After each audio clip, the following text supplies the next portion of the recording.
Alright, introduction to counting techniques. So, by the end of the lesson, you should be able to recall the difference between selections with and without replacement, understand the difference between factorial notation, non-repetitive, and indices, repetitive, be able to evaluate and simplify expressions involving factorial notation, be able to generalize the algebraic, including recursive properties of factorials, and finally be able to define an arrangement as a permutation and use factorials to calculate permutations. Alright? Sounds like a lot, but it's not that bad. So I want all of you to take a couple of minutes to discuss two scenarios. Scenario one, you are invited to a 3-course dinner where you have 3 possible choices for entree, 3 possible choices for main. How do you spell choices? See, my first mistake. 3 possible choices for dessert, but you can only select one of each. Alright? How many possible choices do you have for your meal? Now, scenario 2. For dessert, you order a chocolate tasting plate. You've got 3 pieces: chocolate mousse, chocolate brownie, and truffle. You eat all 3, but one at a time. How many possible ways can you eat your meal? Alright? Can you quickly discuss and see if you can come up with the answer? Alright, in your group, you've got 2 minutes. If you're by yourself, can you join a group, please?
I've got one person missing, so I'm going to call.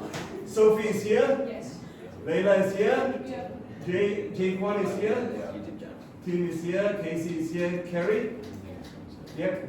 Carrie is here. Kevin is here. Samuel is here. Is Samuel here? Yeah. Okay. Aaron. Yeah. Sabrina is here. Christopher is here. Lloyd is here. Freya is here. John is here. Samuela? I could edit it. Sam? Yeah? Okay, she's not here. Don't worry about that thing. There's still changes anyway, so. Alright. Now, stop for a while. Let's think about it. With the first scenario, how many possible choices can you have for the meal and why? I open up the floor to everyone. Anyone? So scenario 1, Yeah. I think there's 27. Why? Because you got 3 choices for your entrees, that's 3. And then you got 3 choices for your main, times 3. And then you got 3 choices for your dessert, that's times 3 again. Very good. Thank you very much. Anyone disagree with you? Yeah. Oh, disagree, sorry. Disagree. Yeah. Disagree. Sorry. I see. Scenario 2. Someone else? Yes, Steve? It's 6 because every time you eat one, you take one of the selections away. It's not 3 times 2 times 1. Thank you. Very good, thank you very much. So, the way I've written it up, on tree you've got 3, main you've got 3, descent you have 3. So it's 3, choices of 3, choices of 3, choices of 3. 3 by 3 by 3 is 27. Right. Scenario 2, if you have the mousse first, you can have the brownie, truffle, or the truffle brownie. Same with if you have brownie first, then you can have second is mousse and truffle and mousse, and so on and so forth. So 6 ways of eating. So the first one, you've got choice of 3. Once you've got either N, B, or T, the next one, you're down to 2, correct? And then the next one, you're down to 1. So therefore, 3 times 2 times 1 is 6. Now, bringing back to what I call repetitive and non-repetitive.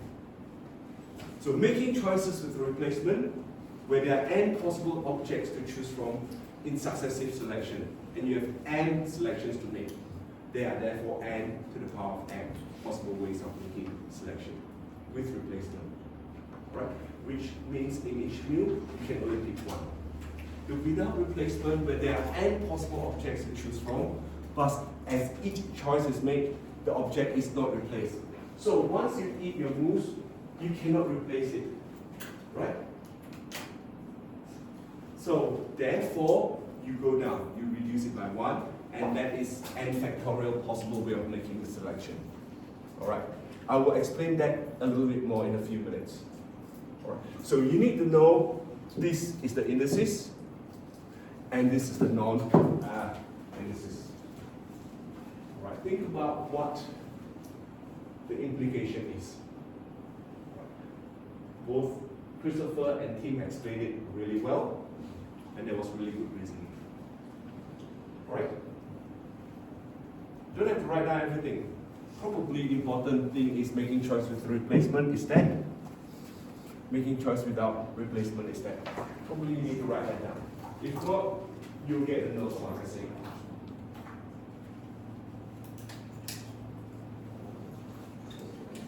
All right. What I want to do is, let's have a look at this n factorial. Just a little bit more than n factorial. All right? Now, factorial notation is n with an exclamation mark. So in general, for n greater than 1, n exclamation actually is called n factorial. It's the product of the first n positive integers. A factorial is a product of consecutively decreasing integers down to and including 1. So, n factorial, this is important, is n times n minus 1 times n minus 2 until you come down to 1. For example, 5 factorial is 5 times 4 times 3 times 2 times 1. Alright?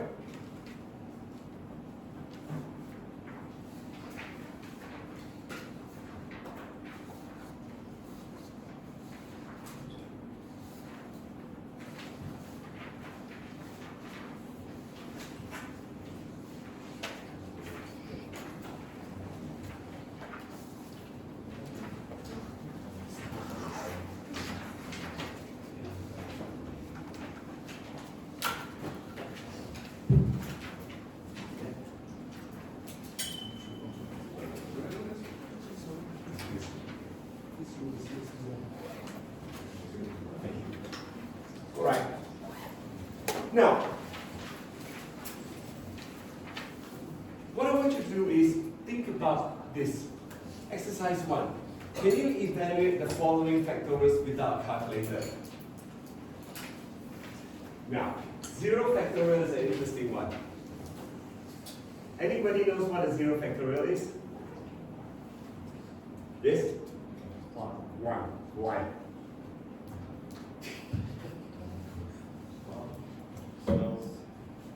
Yep. Yeah, go ahead. Good boy. Why 0 factorial is 1? Use that. That's fine. We'll wipe it off later. but at least you've got it.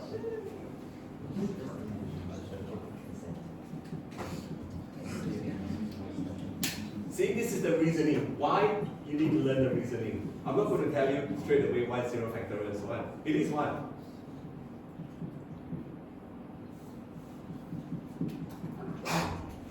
And I do want a lot of discussion, alright?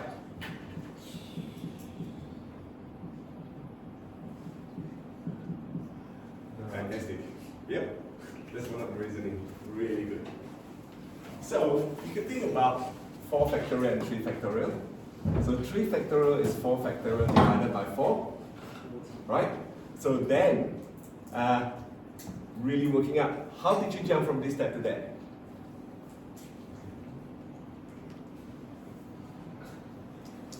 Think about it, all right? But this is the general way of explaining why 0 factorial is 1, all right? Because that divided by 3 factorial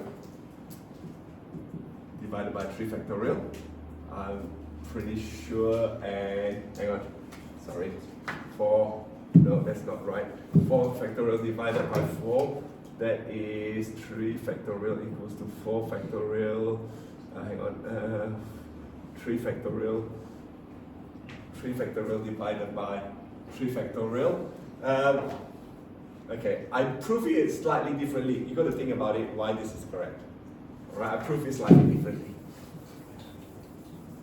The way I prove it is I use n factorial equals to n times n minus 1 factorial. Right? So if we think about 1 factorial equals to 1 times 1 minus 1 factorial. 1 factorial is 1 equals to 1 times 0 factorial. Therefore, that has to be 1 for that to be true. Mathematical proving. So I use it, I do it a slightly different way. You don't have to write this down as long as you know that 0 factorial is 1. Alright? That is a given. And you can work that out without using calculator.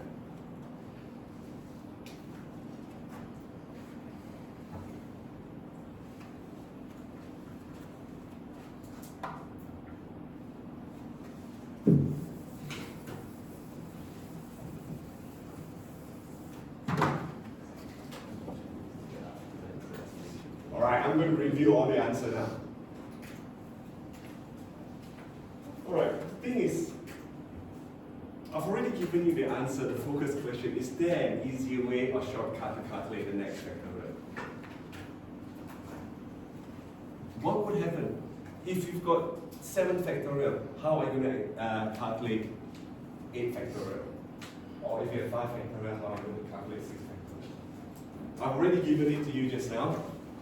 Think about it this way. Right?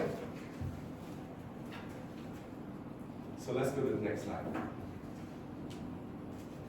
So, how did you calculate 8 factorial given that you already know 7 factorial? So, therefore, 8 factorial will be 8 times 7 factorial. I mean, really, if I go back one slide, it is actually good to know, remember some of this number. Alright? In an exam situation, you might just quickly, or test situation, work it out. Think about it. You don't have to.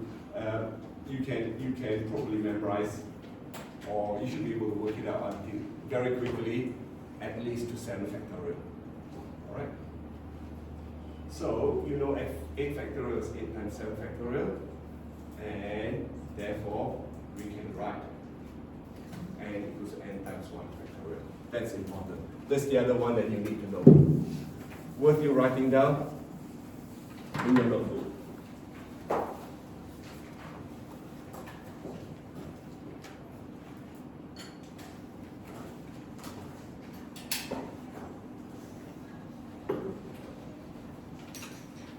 All right. Couple more slides. Now, can you evaluate the following expressions without using a calculator? Without using a calculator. Think about what is n factorial and n using the idea of n factorial equals to n times n minus 1 factorial.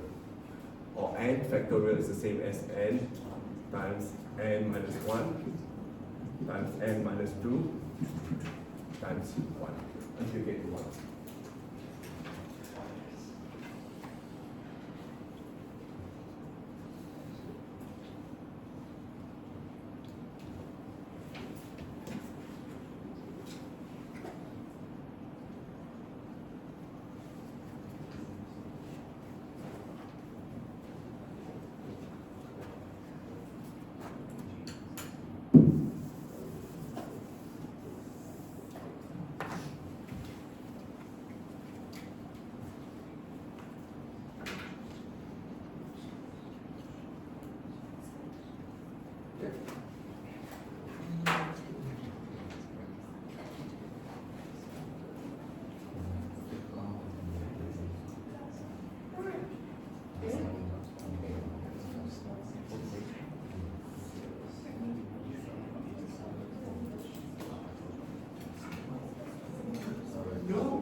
Factorial is brand new. It's not from last year. You don't need to know factorial from last year.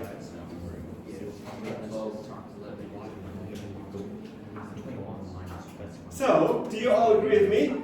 The first one? Yeah. So you can just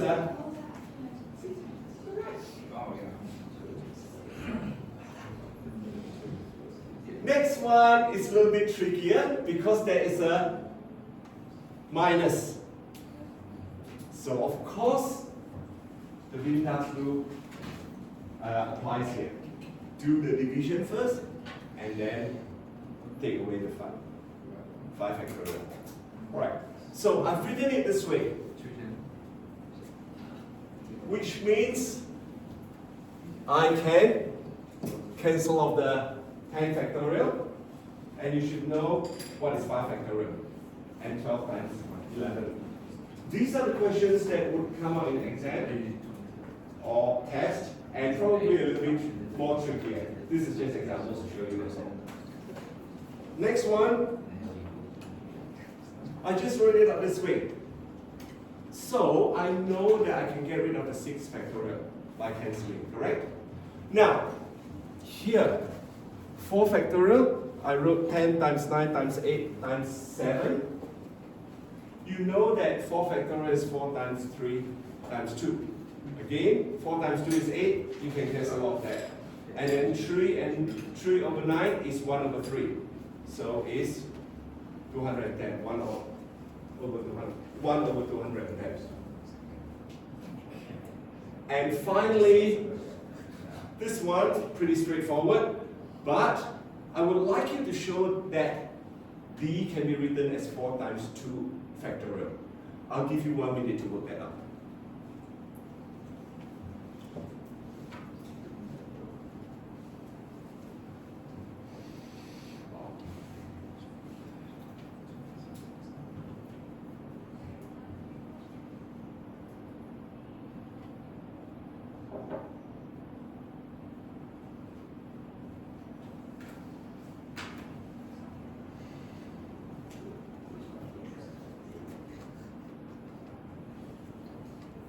Alright, again, in this situation, you got to think about n factorial equals to n times n minus 1 factorial.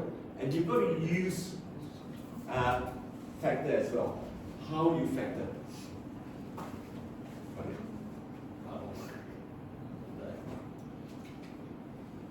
Alright. So, 1 minute is over. This is how I did it. So I know 2 factorial, 3 factorial is 3 times 2 factorial. Alright? Now, if you think about it, you could always think about the 2 factorial as an x, right? So if this is x, x plus 3 times x, you can just take the x out, right? Yeah? Agree? So it's the same thing. What you've learned from year 9 or year 8 factoring. Do you agree with me? Any question? Ask.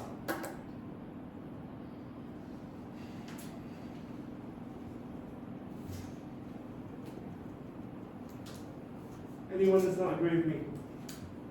Yeah? Let's see, where did I get the 6 factorial was cancelled out. Where did the 1.4? Which one? Oh wait, never mind. Oh, the one before. Never mind, I figured it out. Okay, sorry. So this one, if you think about the 2 factorial as x, so you've got x plus 3 times x, where you can factorize. This is how that can be written as 4 times 2 factorial. Got it? So it's a different way of thinking.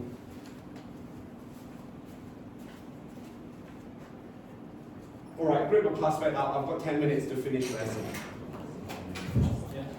Now, class back, you should know how to use a factorial notation.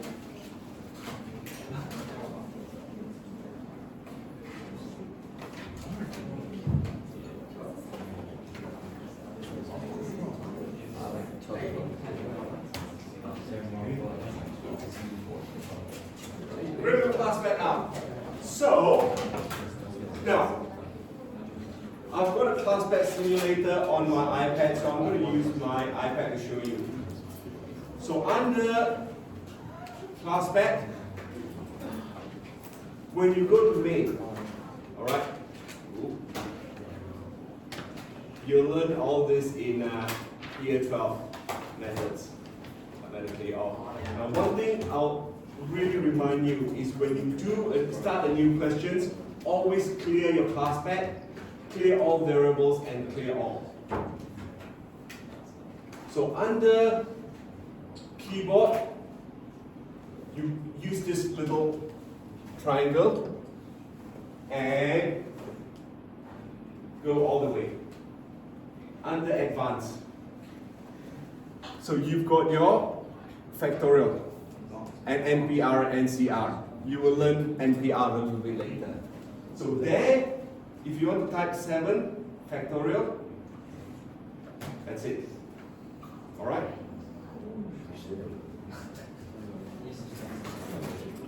Happy with that? So you should know, start learning how to use your class back. Now, the other thing that you want to do is, if you do not want to go through this, I'll show you something. If you don't want to go through this, you can actually go to menu, under system. Alright? Go to shift. Alright, I'll start again. Alright, under menu, system, go to shift. Alright. Now, you can define anyone. So if I want, I can define the Z key as my factorial, or I can define shift this as a factorial. So here, you can change the key. If you want to make life easier, if I use that, shift that is set as factorial. Keyboard, I'll go in and set as factorial. And then, okay.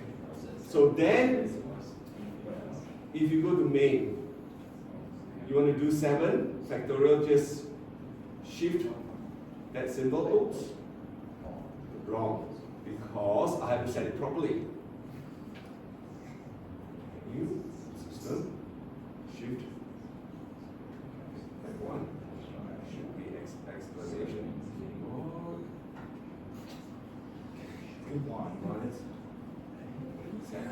Alright.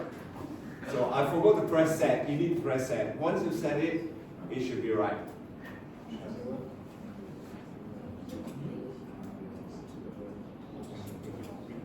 Alright? See, that works. So it's up to you. There's one way of using your class back. You can set some key, shift key, if you want to make life a little bit easier for yourself. Alright?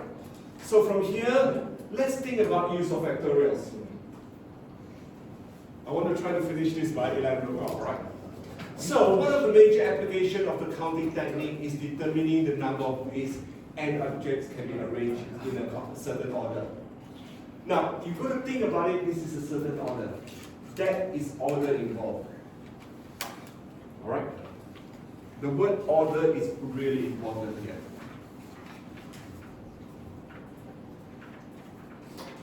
I'm going to highlight the word order. So, consider the following situation. Justin has 5 books he wants to put on the shelf.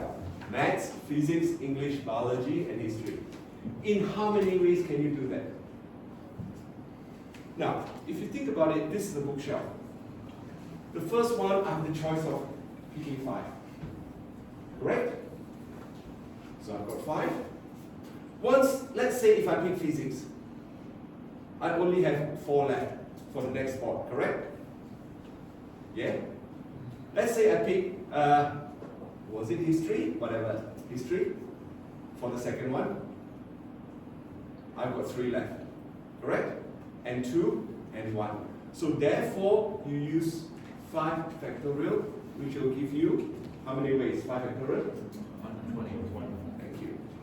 Alright, now, in the test or exam itself, you can use that, or you can use 5 times 4 times 3 times 2 times 1 equals 120. Right? So this is the way of arranging rules or arranging anything. Is this with or without replacement? Without replacement, because once you pick something, you cannot use that again. Right? Now, this time, second situation. Justin now has 3 spots on the shelf for his 5 books. How many ways can you arrange your 5 books in the 3 spots? Can you express this as a division of factorials? Yeah? Yes? Very good, thank you. So, let's start off with this situation. Oops, go back. Where we can have pick 5 for the first one, 4 for the second one, and 3 for the third one. Correct? Now, that's 60 ways.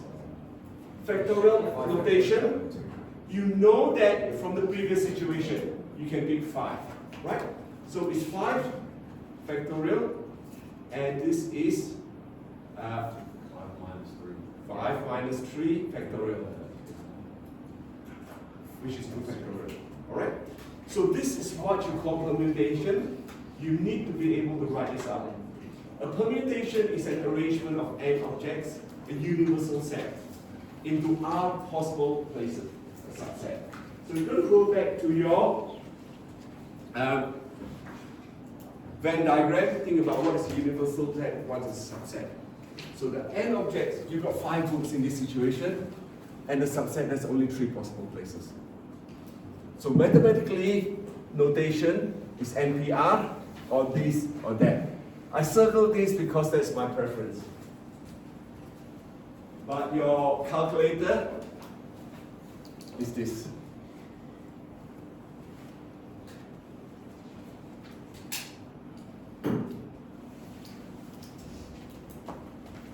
So the general rule, that's probably what, if you want, write it down. General rule for finding the number of permutations of R items from n distinct items is NPR equals n factorial divided by n minus R factorial. Again, I must stress, order of arrangement is very, very important for permutation. What you will learn in methods is combination, where order is not important. This is so important, order. Are you all happy with it? Yeah? Good. If you're happy with it, we will go on to 2 more slides. Alright, before that, okay. Now, what I want to do is, given the permutation, is can you derive the following permutation identities? N pick n. N pick 0, and n pick n minus 1. So So P, I use the word pick rather than permutation. So N select one or N pick one. Or N pick N and pick 0. So how are you actually going to use this? What are you going to substitute this as? This is NPR. So first one you substitute that as R, correct? Yeah? What happened there? If N minus N is 0 factorial, which is? So therefore, N factorial. Alright, try the next two, please.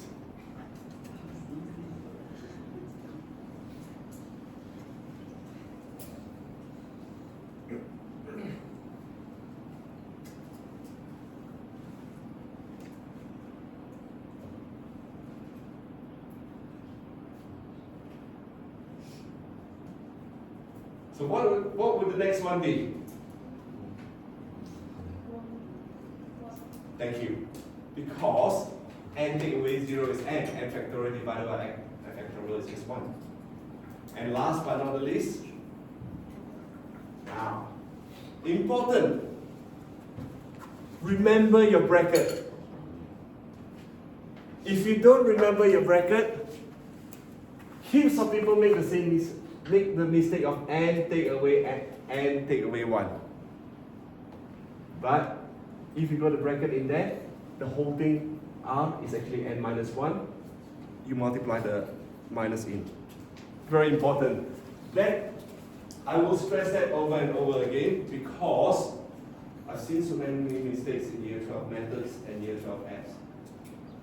Alright? So n divided by 1 factorial is n factorial. Alright? So again, if you use your class pad, it's the same area, NPR. Let's quickly do something. Go to your class pad. If you go to keyboard, advanced, NPR. Now, it's given in this way. So the first number will be your N, second number will be your R. Alright, I use that as an example, and that's 42. Work it out yourself. That is your N, and that's your R. Alright? Alright. So, I've made it. So hopefully, just reflecting on your learning, you should remember and recall the difference between selections with and without replacement. Okay? Understand the difference between factorial notation, non-repetitive versus indices, repetitive. So factorial notation, and factorial, and repetitive, which is n to the power of n. Alright? So evaluate and simplify expressions involving factorial notation, generalize the algebraic properties of factorials, which I've shown you, and finally define arrangement as permutation and use factorials to calculate permutation. Alright, that's a lesson for today. Your homework or your there's no time for classwork. It's on campus.